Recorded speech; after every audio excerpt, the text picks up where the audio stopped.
Gather round, my friends, as I regale you with the tragic tale of Peanut the squirrel. Yes, a squirrel managed to become the hottest story, I think, somehow in American politics, at least for a day. So, Peanut the squirrel touches off social media firestorm after New York officials euthanized beloved rodent. Essentially, Peanut the squirrel was the pet of let's see, a guy called Mark Longo for I believe 7 years, and the guy had a YouTube, Instagram channel, was it? 550,000 followers,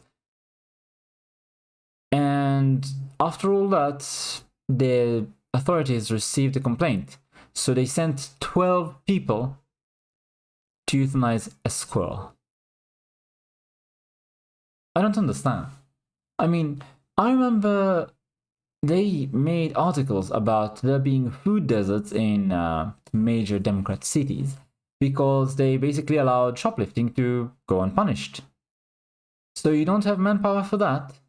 That's not urgent. That's not worthy of the attention of the authorities. But a guy having a squirrel as a pet, that's an emergency. Quickly send 12 agents to get rid of the rodent. So, Elon Musk got in on the action, saying President Trump will save the squirrels, and he posted a squirrel and a crying face emoji. Rip Peanut. The text was accompanied by an image of the rodent on the back of his smiling owner, Mark Longo. That's another Elon Musk tweet. If you strike me down, I'll become more powerful than you could possibly imagine. Obi Peanut Kenobi. That's a cute Jedi squirrel right there.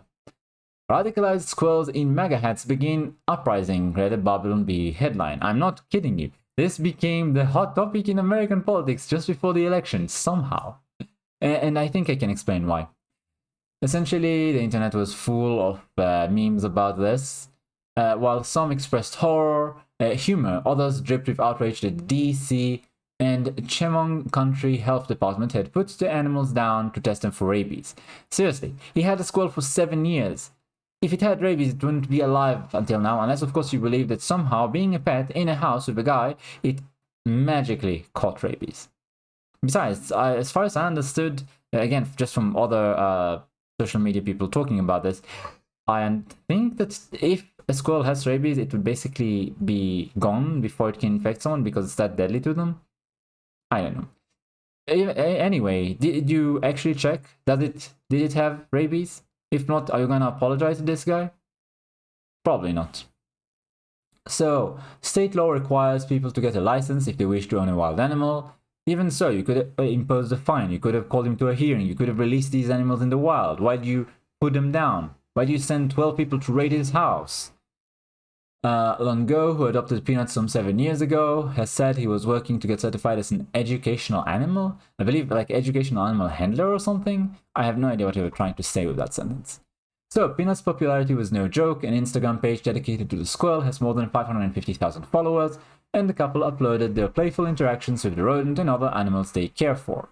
I love this meme. It says here, illegal migrants, along with a picture of the government of a guy with it's a Simpsons guy with like a blindfold and seeing eye stick, and it says government on him. And then you have pet squirrels, and the picture is the same guy with a military uniform watching through a telescope, and it says government on it. Because obviously, it's far more of concern to the government that you own a pet squirrel than that you came into the country illegally. I mean, they don't know who you are. You might have been a criminal in your home country. You might have brought in weapons, drugs. Maybe you're a human trafficker. They don't know, but they don't care. On the other hand, owning a pet squirrel, now that's an emergency.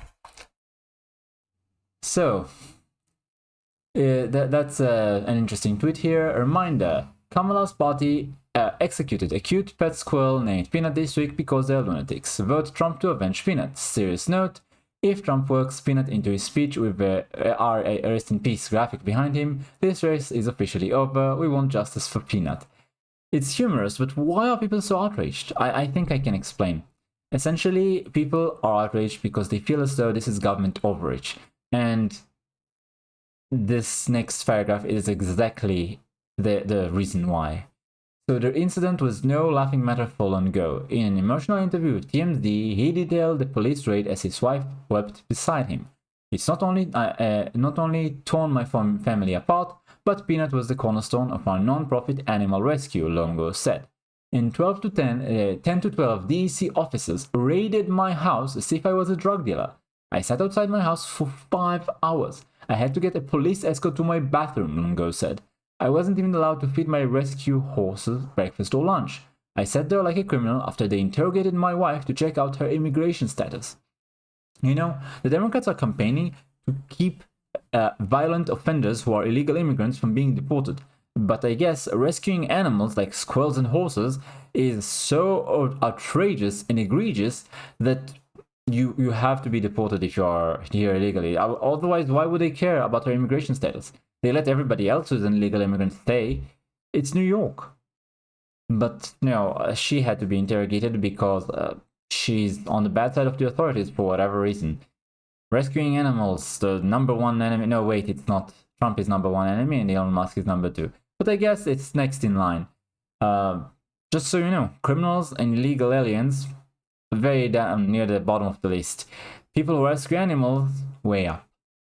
So, it says here that the authorities went through every cabinet, nook and cranny of his house during the search. They got a search warrant, 4 departments, and a judge signed off on a search warrant for a squirrel and a raccoon. And then they took them and ended them, a visibly upset Longo said. Yeah, if they were a danger, prove it. What suspicion did you go and raid this guy under? What proof did you have?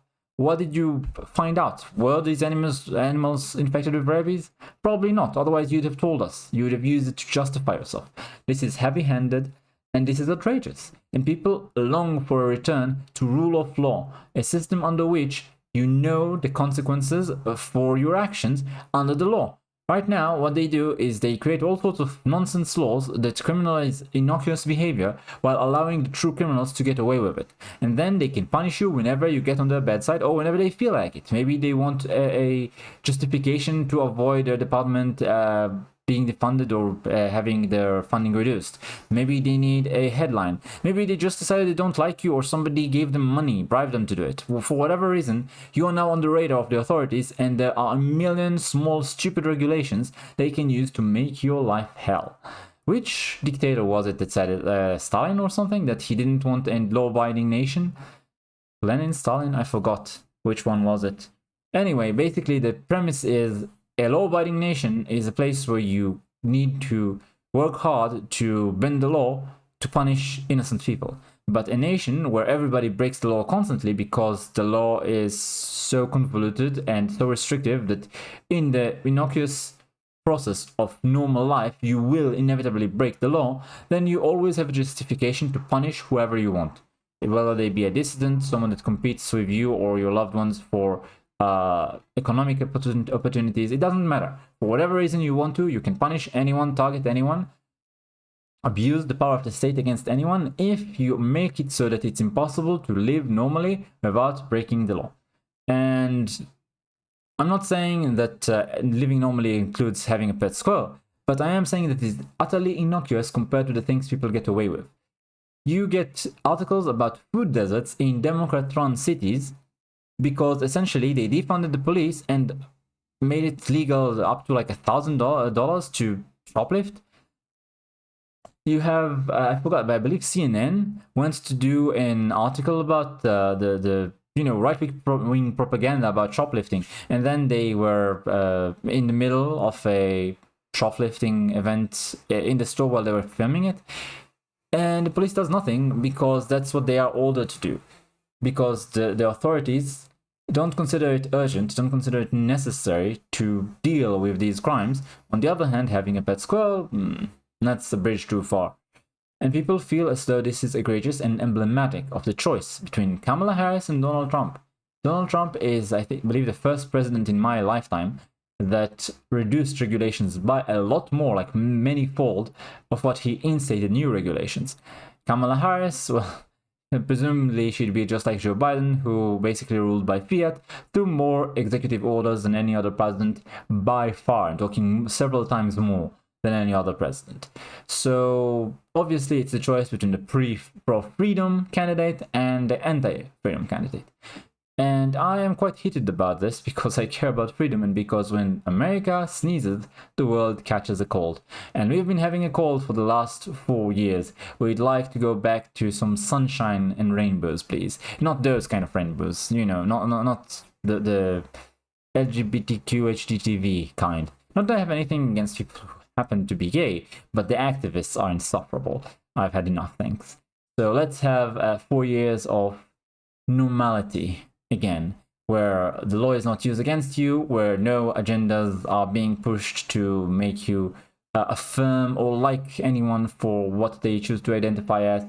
Let's just have 4 years where people are left alone by the government. And that sounds like a plan to me. Thanks for watching, like, comment, subscribe, and I'll see you next time.